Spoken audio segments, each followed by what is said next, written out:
This is Bernie Cargile with another encouraging word for today, and this is Wednesday, March the 25th, and I got some great news to report, and that is we are home. Yeah, finally. Thank you for all your prayers. It was quite the experience being in quarantine for 3 weeks, and God brought us through it, and I just give him the glory for it. And thank you for your love, support, kind words, all of that, prayers especially, and God is good. And I just want to encourage us today to continue to guard ourselves against the grip that we can find ourselves in fear.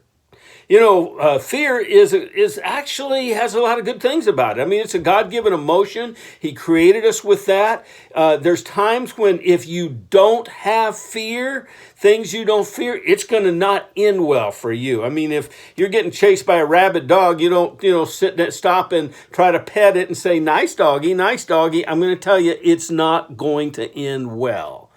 And I think that's important, that sometimes fear can it's a good thing at times, but it can get us in its grip, and we're in real trouble then.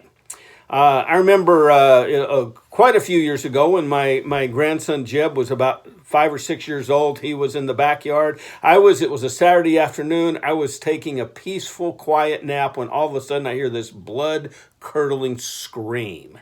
And I just jump out of bed, run in the backyard, and somehow Jeb had found an exposed wire, and he had grabbed hold of it, and he couldn't let go.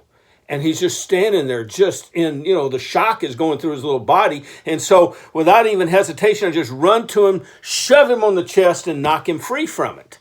And I learned some things there, like, okay, make sure, everything's in order. Don't leave any exposed wires around. And he learned a good lesson about electricity, that there's things in life that you can grab hold of, and once you got it, it gets you, and you can't let go. And fear is one of those things that once fear kind of starts in us, if we don't check it, there's reasonable fears and unreasonable fears, and if we don't check it, we can be like Jeb. It can get us in his grip, and our thoughts start spinning, and we're going crazy, and pretty soon we're way out here in, unreasonable crazy land, where our thoughts are crazy. And, David faced a lot of fearful situations. In Psalm chapter 34, he was in a situation where he was being chased by this madman named Saul, and in order to get away from him, he ran to a town called Gath in the country of the Philistines. Now, the Philistines were like Israel's number one enemies, and on top of that, he was in the city of Gath, which was the hometown of someone that he had met once before named, Goliath.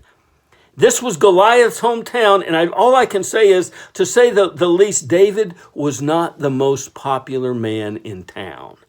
Now, he was able, through some of his wisdom, to be able to escape from there, but he writes this psalm going,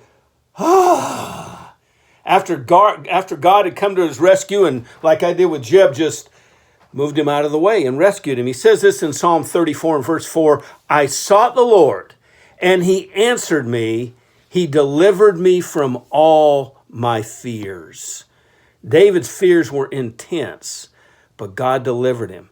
Because when you're in the grip of fear, when fear's got you in its grip, there's nothing you can do except call to God. You need some help from an outside source like Jeb needed from me, and God will do it. So don't give in to fear. Guard yourself against fear and look to God. Continue to look to God for help. And that's my encouraging word for today.